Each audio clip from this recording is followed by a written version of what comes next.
former Westchester police officer was sentenced to 4 consecutive life prison terms. I have never seen a more despicable set of facts as I've seen in this case. Former Oklahoma City police officer Daniel Holtzclaw reacting to his conviction. This is back in 2015. This is Adam Coy, a former Columbus police officer charged with murder, felonious assault, and reckless homicide in Columbus, Ohio. Okay, these are case numbers 21 CR 451, 21 CR 1607, State of Ohio versus Adam Coy.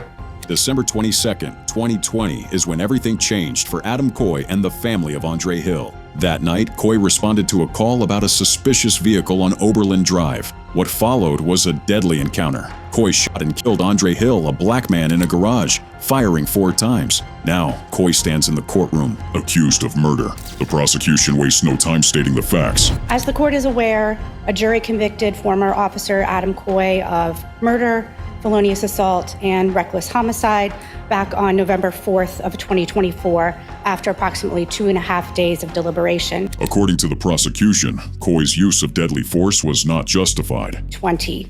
After hearing all the evidence, the jury determined that in light of the facts and circumstances, that Mr. Coy's actions in using deadly force to shoot an unarmed man were not justified and were not what a reasonable officer would do. In light of that, the prosecution does not waste time in asking for the stiffest punishment. Only one sentence for the court to impose here, and that is a sentence of 15 years to life for the murder conviction in count 1. Then comes the most emotional part of the hearing, victim impact statements. If you would please just state your name for the record. Shauna Barnett. Thank you, Ms. Barnett. Okay, so I have 2 statements here. I have my sister's statement and I have mine. She's not here today. Okay. All right. Speak into the mic if you could. Here. Thank you. Yes. Okay. Andre Hill's sister, Michelle Hairston, approaches the podium, her voice trembling but determined. First one's Michelle. I am Michelle, Andre Hill's sister, affectionately known as Baby Sis. My brother Andre was stolen from his family. He leaves behind sisters, brothers, a daughter, 3 grandchildren who affectionately called him Big Daddy, aunts, uncles, nieces, nephews, cousins, and many friends who loved him dearly. My brother was such a friendly man. He never met a stranger. He was a gentle soul who loved his family and friends wholeheartedly. Andre's former spouse, Michelle Stewart, shares her memories and the family's trauma. Hi, Your Honor. My name is Michelle Stewart. Yes, I am Andre Hill's former spouse. We met when we were 14 years old. Went to school together, went to college together, and we had our perfect princess, Carissa Hill. She is the apple of my eye.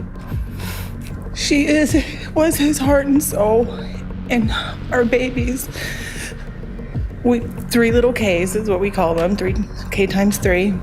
Perhaps the most gut-wrenching moment comes from Andre's daughter, Carissa Hill. She describes the difficulty of explaining to her children how someone they were supposed to trust took their grandfather away. My name's Carissa Hill, and I'm Andre Hill's daughter. You think you have something to say? I got 5 years worth of stuff to say. I don't even know where to start. I do have 3 children. Their big daddy came home to them every day to explain to them that a police officer took their big daddy away, that he's the reason their big daddy's not here with us no more. The defense tries to paint a different picture as Coy's wife takes the stand. Who my husband Adam is into words is not an easy task. Duty, service, honor, integrity, truth, and justice are the words that most easily describe Adam, both personally and professionally. Adam served in the U.S. Army when he joined the early entry program at 17 years old and left 2 days after he and I graduated from the same high school in 1995. He's a decorated veteran. Coy himself speaks, reflecting on his career while maintaining his innocence. I wanted to serve. In my junior year of high school, I signed a 5-year contract with the United States Army. Then 2 days after graduation, I reported to Fort McClellan, Alabama for training in the Military Police Corps. I served both stateside and overseas, rising to the rank of sergeant, receiving numerous medals and ribbons performing my duty. After being honorably discharged, I returned to Ohio seeking a career in law enforcement. first as a deputy. However, most of what he said was about his good character and service. Unfortunately for him, the judge isn't swayed. The verdict will be denied. As to the question of bond, And finally, one, there is a sentence of 15 years to life to be served at the Ohio Department of Rehabilitation and Corrections. Fine and court costs are waived. Record does reflect 274 days of jail time credit. Because of the fact that Mr. Coy will be going before the parole board after 15 years, post-release control doesn't apply, and he will. How did Adam react to his sentence? Go before the parole board at the appropriate time. Nothing. He does nothing. Adam Coy got a life sentence with the possibility of parole for his crimes. But for Nicholas Tartaglione, it was different after his crimes. A former Westchester police officer was sentenced to 4 consecutive life prison terms today. This is Nicholas Tartaglione, a former Briarcliff Manor police officer facing justice for 4 murders, kidnapping, and narcotics conspiracy in Otisville, New York. Tartaglione's story began as a respected officer, but ended in the darkest corners of organized crime. The man once sworn to protect became a powerful dealer and a brutal killer. Former Westchester police officer was sentenced to 4 consecutive life prison terms today for his role in a quadruple murder in Orange County 8 years ago. In April 2016, Tartaglione orchestrated the execution of 4 men: Martin Luna, Urbano Santiago, Miguel Luna, and Hector Gutierrez, in a twisted plot connected to a $250,000 cocaine deal gone wrong. The evidence against Tartaglione piled up quickly. Witnesses described a terrifying scene at a remote Chester, New York property. The 4 victims were lured there under false pretenses and never seen alive again. Despite the mounting case, Tartaglione clung to his innocence. But the truth was inescapable. The investigation uncovered a web of drug deals, violence, and betrayal that shattered any illusion of Tartaglione's innocence. The evidence was overwhelming. When the case finally reached court, the atmosphere was charged as Tartaglione's former colleagues and the victims' families packed the gallery, waiting for justice. And then came the moment.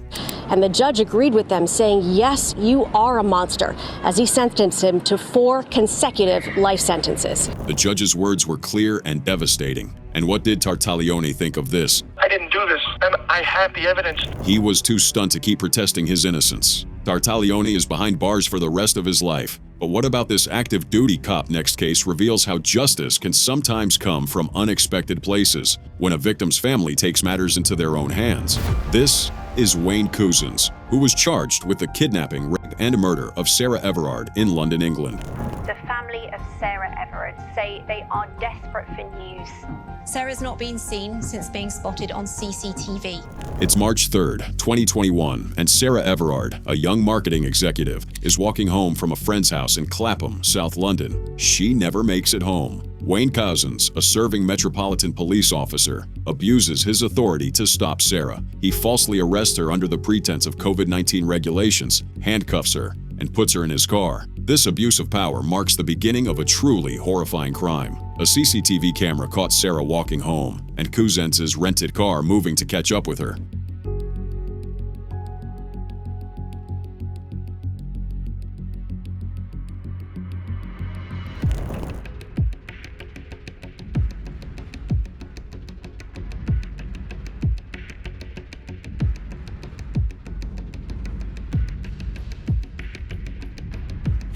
That night, Couzens drives Sarah to a remote area in Kent. He brutally rapes and murders her before burning her body in a refrigerator and disposing of her remains in a woodland area. The crime sends shockwaves throughout the United Kingdom. The investigation moves quickly. Police trace the rental car Couzens used and connect him to the crime scene. He denies ever meeting Sarah.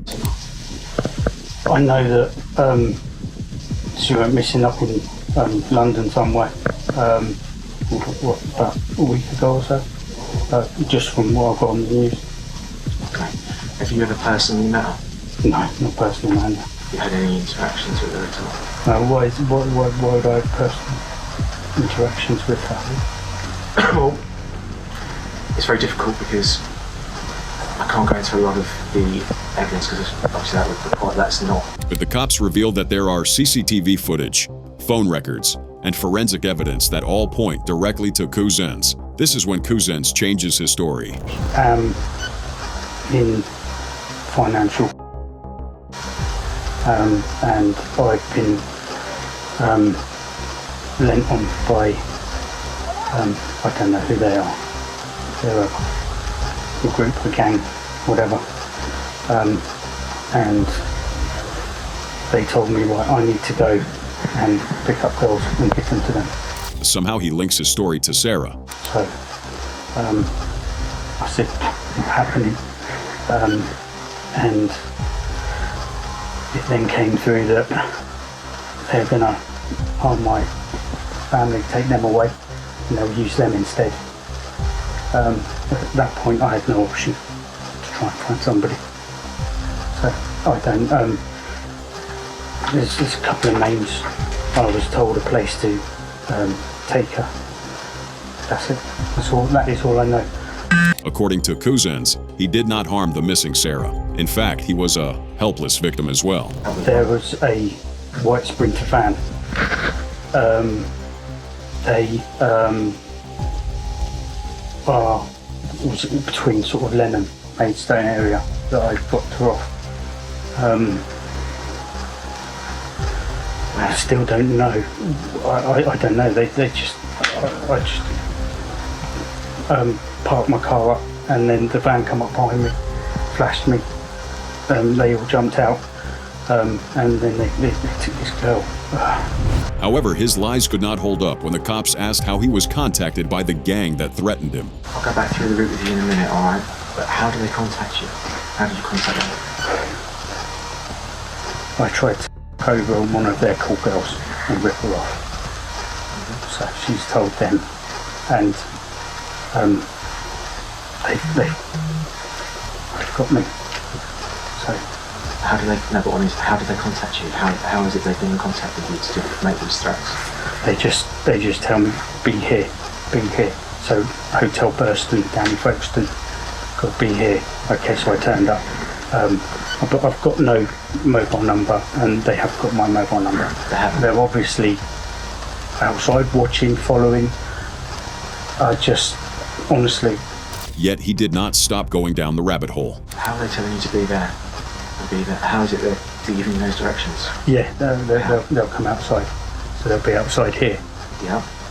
And then they'll say, right, you're going to be in Folkestone at this time, or you're going to be in Ashford at this time. And that's it. There's no links, no telephone numbers. I'm completely on my own, but at the same time being threatened. It had Romanian plates on the van, white, like Mercedes Sprinter. The lies did not help his case as the CCTV camera exposed him. Further revelation that Couzens was known as the rapist among colleagues raises serious questions about how such a person remained in the Metropolitan Police Force. When the case reaches court, the details are horrifying. The prosecution reveals how Couzens used his police credentials to deceive and abduct Sarah. It is deliberate and planned. Some more CCTV details further showed his attempt to cover up his crime.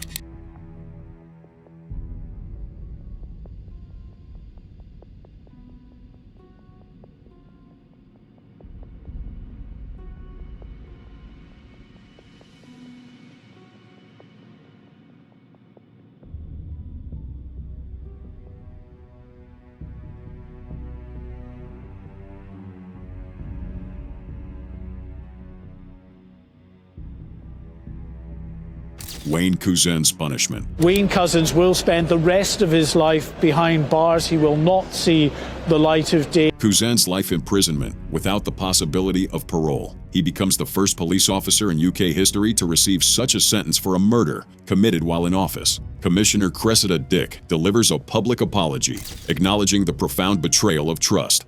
I recognise that for some people, a precious bond of trust has been damaged. I am so sorry.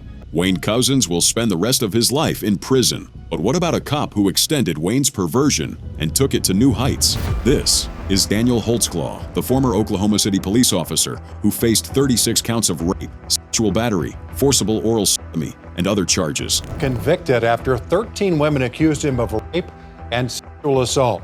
Holtzclaw says he's innocent. The prosecution says Holtzclaw targeted vulnerable black women in his patrol area, using his badge to intimidate and assault them. Over 8 months in 2013 and 2014, he stopped women for fabricated reasons, then forced them into sexual acts under threat of arrest. The youngest victim was 17, the oldest, 57. His victims described a pattern of abuse. Holtzclaw would pull them over, question them about drugs, then coerce them into sexual acts. Many feared reporting him, knowing his position of authority. Their stories overlapped in disturbing detail. One victim describes the horror of his power and threats. Comes to the bed and he takes off his belt and he places it on the seat on my left side. And I'm just sitting there, and when he do that, I'll just look and it's there. His private is out. And it's basically like he didn't say nothing. He just basically know what to do. At this moment, I'm thinking like I don't have a choice. The case broke wide open after a woman reported him. Detectives found a pattern connecting multiple victims. DNA evidence sealed his fate. In court, Holtzclaw maintained his innocence, but the evidence was overwhelming. 12 women bravely testified against him. Their stories formed a devastating pattern of abuse and intimidation, and the jury found him guilty on 18 counts, including rape and sexual battery. The sentence totaled 263 years. Holtzclaw broke down as the reality set in. Former Oklahoma City police officer Daniel Holtzclaw reacting to his conviction. This is back in 2015. And the judge made it clear Holtzclaw would never see freedom again. As Holtzclaw began his 263-year sentence, the law finally took its course. But what about an officer who marched straight into someone else's house and shot him to death? Okay, we have help on the way. I know, but I'm gonna lose my job. I thought it was my apartment. This is Amber Guyger, a former Dallas police officer who shot and killed Botham Jean, an unarmed black man, inside his own apartment for so many. This moment represented something larger than a single case. This verdict is for Trayvon Martin. It's for Michael Brown. It's for Sandra Bland. It's for Tamir Rice. It's for Eric Gardner. It's for Antoine Rose. Today's victory gives a sense of hope and possibility and justice. Amber Guyger's story began on September 6, 2018. She had just finished a 13-12-hour shift with the Dallas Police Department and was returning home to her apartment, number 1378 on the 3rd floor. Only that night, she parked on the wrong floor. Amber Guyger, who'd been a police officer for 4 years, was returning home after a 13-and-a-half-hour shift. It was around 10 p.m. She lived in apartment 1378 on the 3rd floor. Directly above her apartment in 1478 lived Botham Jean, a 26-year-old accountant, church singer, and community leader. It was on the floor that the unfortunate incident would take place. Botham was described fondly by those who knew him. Everything and everyone. So I just want the message of love to permeate throughout this whole process. He was also actively involved in the community. Church of Christ.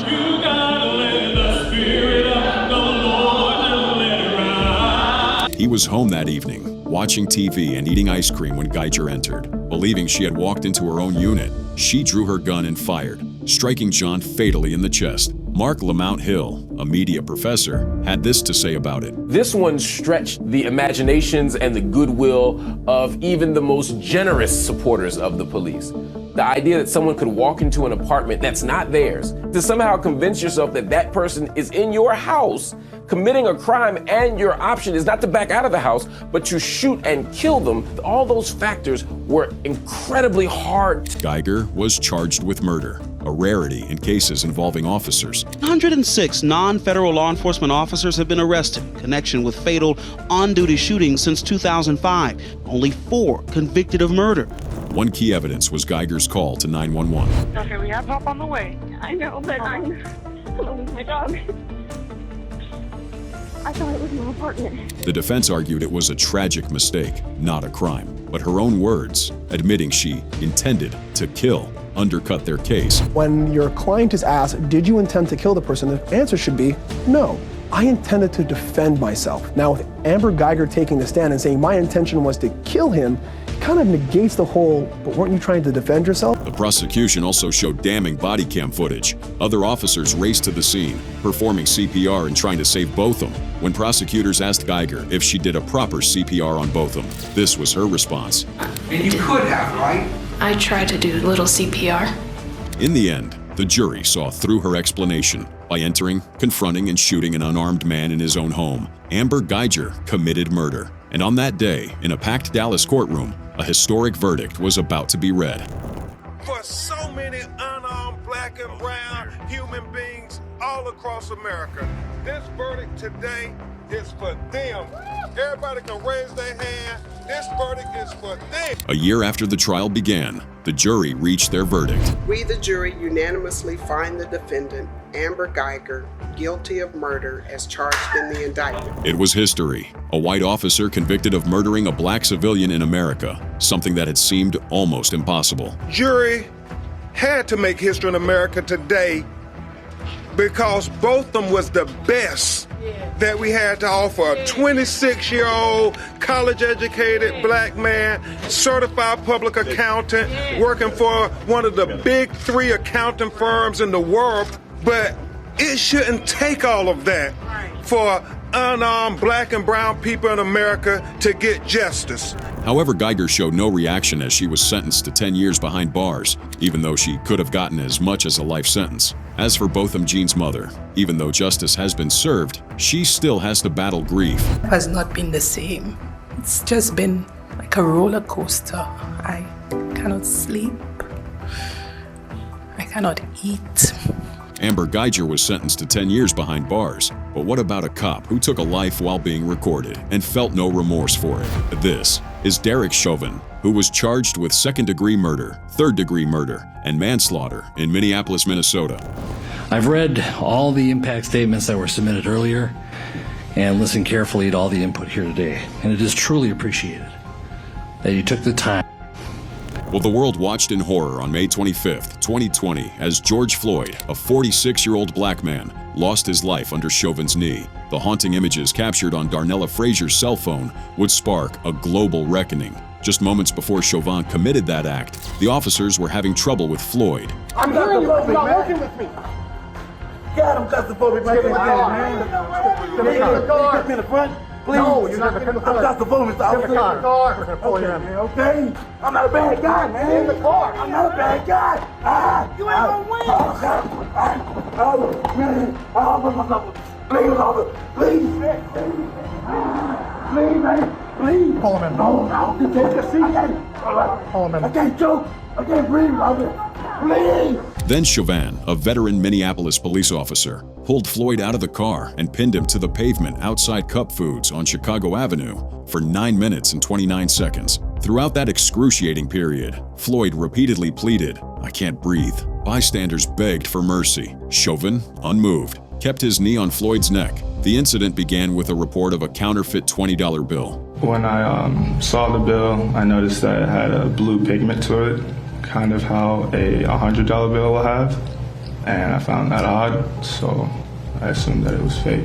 Floyd's arrest escalated quickly, ending with his tragic death on the street. The world witnessed the ultimate abuse of power and authority. As shocking as the footage was, the aftermath was even more explosive. Protests erupted in Minneapolis and spread around the globe. The streets filled with demands for justice and police reform. The Black Lives Matter movement gained worldwide momentum. Chauvin's arrest came swiftly. The evidence was overwhelming. Multiple camera angles, eyewitness testimony, and expert analysis. The prosecution laid out a devastating case. During the trial, protests for justice flooded the streets of America, some of which turned deadly. Tonight was a different night of protesting.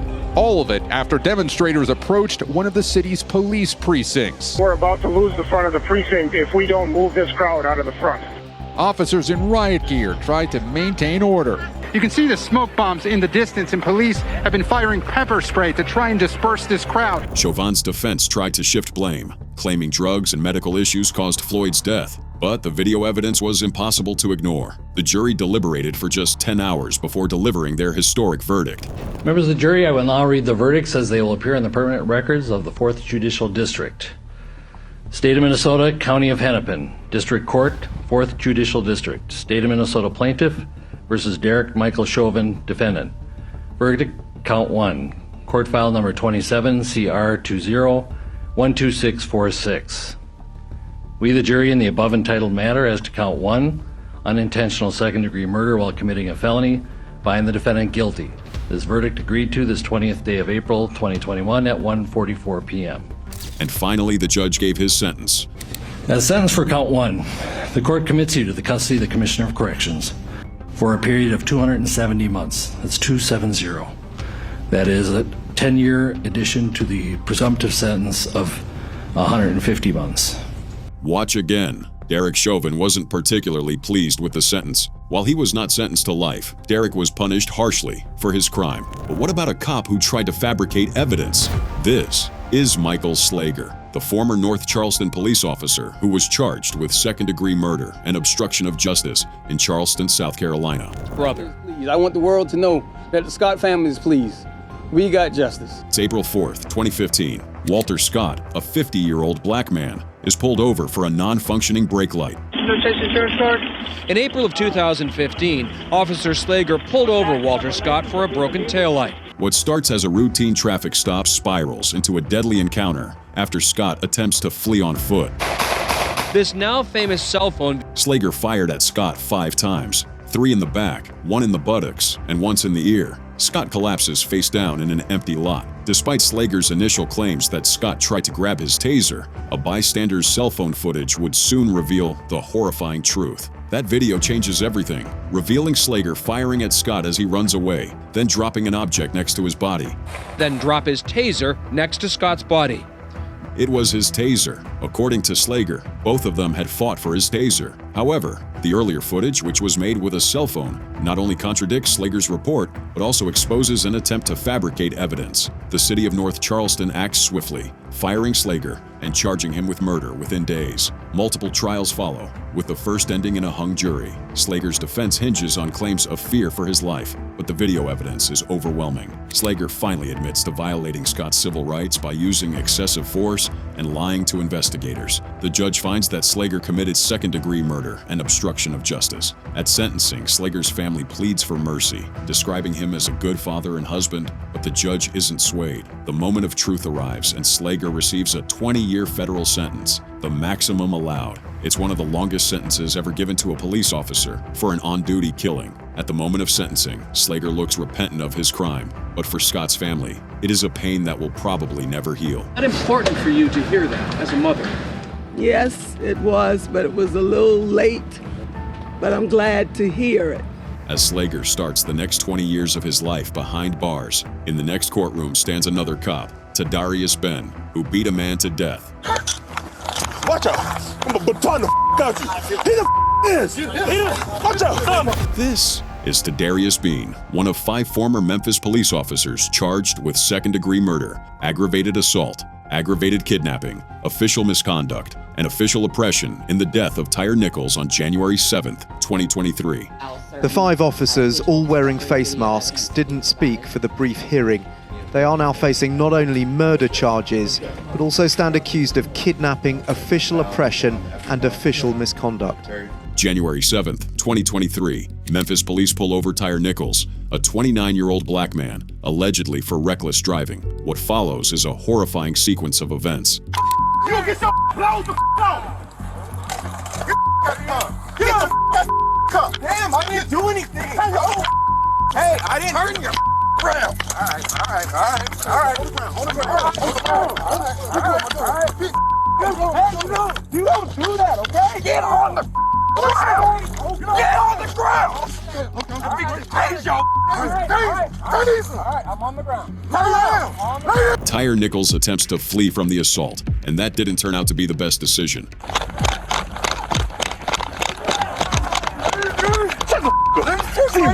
Hey! Give me your hand! Give me your hand!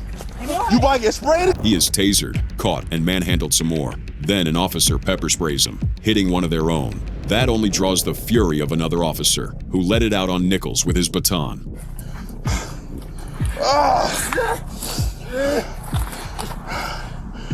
Give me a fucking...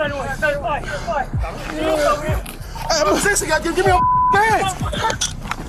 Watch out! I'm gonna baton the out you. He the Multiple officers, including Tadarius Bean, brutally beat Nichols for several minutes, kicking, punching, and striking him with a baton while he's restrained and crying for his mother. After the assault, his medical needs clearly were not part of their concern. So we tried to get him stopped. He didn't stop. We still trying to get him stopped. Hit the siren. Stop. That man drove around, swerved like he finna hit my car. So then I'm like, God damn, man, what are we doing? He pulled up to the red light, stop at the red light, put his turn signal on. So we jump out the car.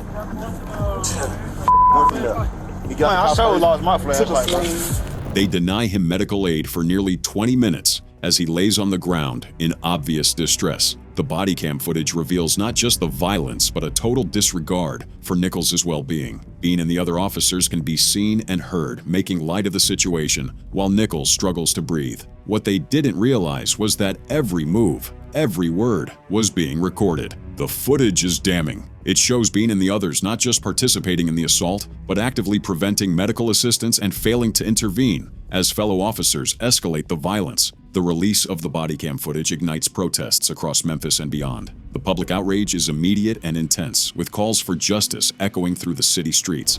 From Atlanta to Boston, Justice for Tyre! New York to Memphis, Justice for Jaylen Nichols! demonstrators took to the streets today to protest the brutal police beating of Tyre Nichols.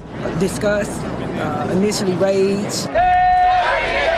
Today's march is following nationwide protests Friday night, immediately after the video was released, including in Memphis, where officers remained at a distance. Within days, Bean and the other officers are fired and arrested. The charges are severe: second-degree murder, aggravated assault, aggravated kidnapping, official misconduct, and official oppression. Bean's role in the assault is clear from the footage. He had multiple opportunities to intervene, to stop the violence, or to provide aid. Instead, he participated in the beating and then stood by as Nichols' condition worsened. Bean and the other officers faced the possibility of life in prison. But what happens when an officer fires 6 bullets at close range at a man sitting in his car and reportedly posing no threat?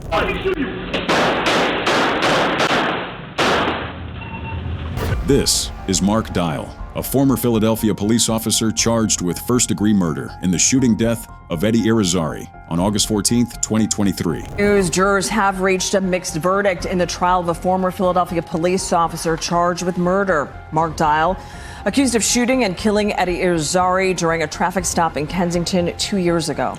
August 14, 2023. Kensington neighborhood, Philadelphia. Officer Mark Dial and his partner pull over a 27-year-old man, Eddie Irizarry, for erratic driving. Within seconds of exiting his cruiser, Dial approaches Irizarry's parked vehicle, yells, "I'll f***ing shoot you."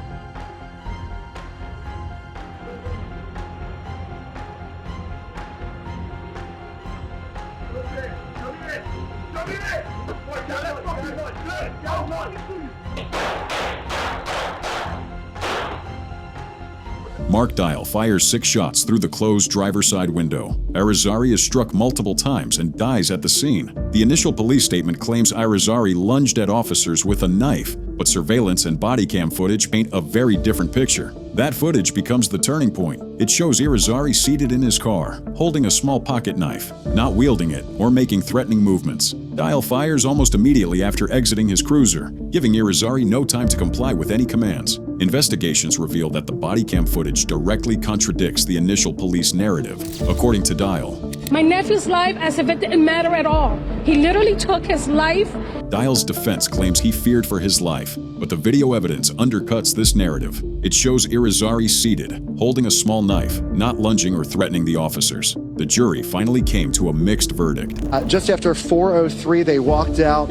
Then they said, the foreman said, not guilty, murder of the 3rd degree, guilty of voluntary manslaughter, guilty of possessing an instrument of a crime, recklessly endangering another person, also guilty, but they found Dial not guilty of official oppression. With the verdict came the judge's sentence, a 9.5 months prison sentence which saw Mark Dial paroled. His reaction can only be described as relief. For the victim's family, however, there was no relief. My nephew's life as if it didn't matter at all. He literally took his life. There was more than enough evidence 6 seconds for crying out loud, and he gets to go home again. And what do we have? Now to go to a cemetery and visit Eddie all over again.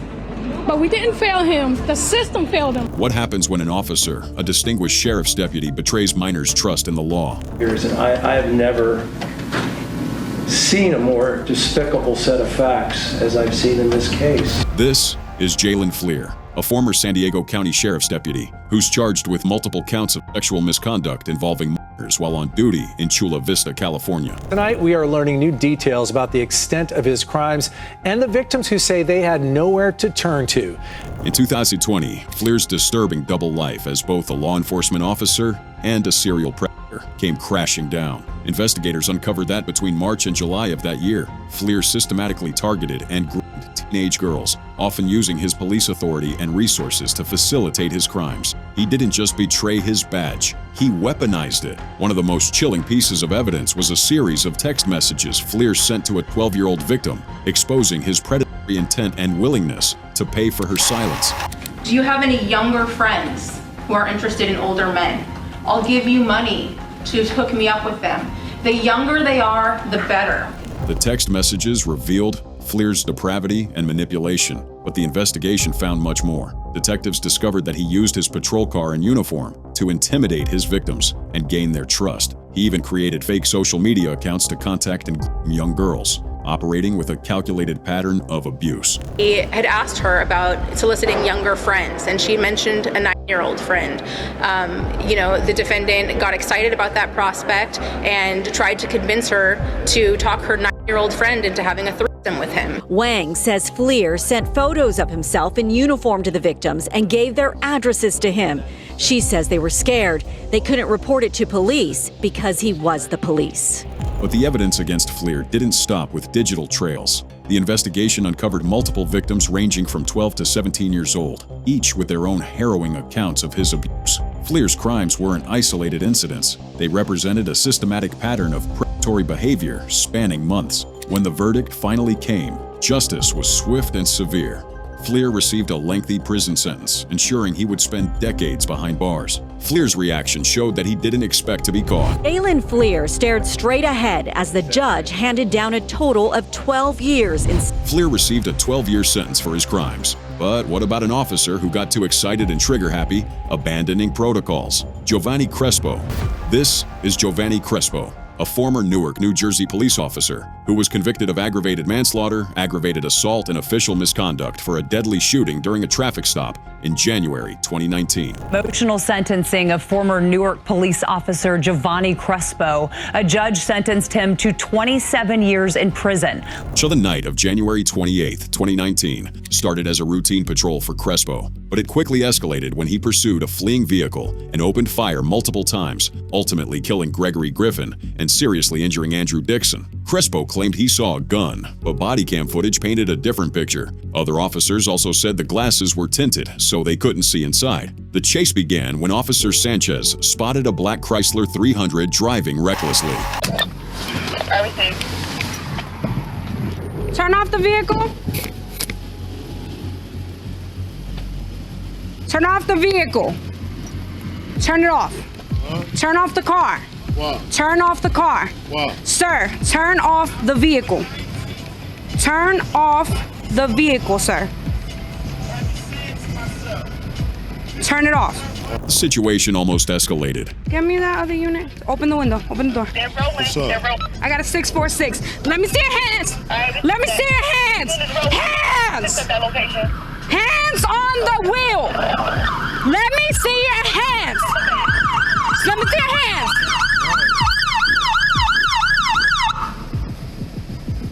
And then another officer arrived at the scene as a backup. Taking advantage of the distraction with the new arrival, the driver did this.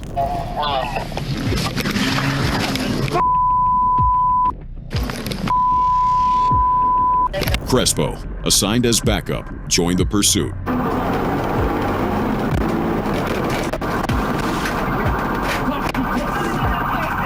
He claimed he saw the passenger holding a gun during the chase, but his actions would soon come under intense scrutiny. The officers chased the suspects through Newark streets with Crespo driving dangerously close. And then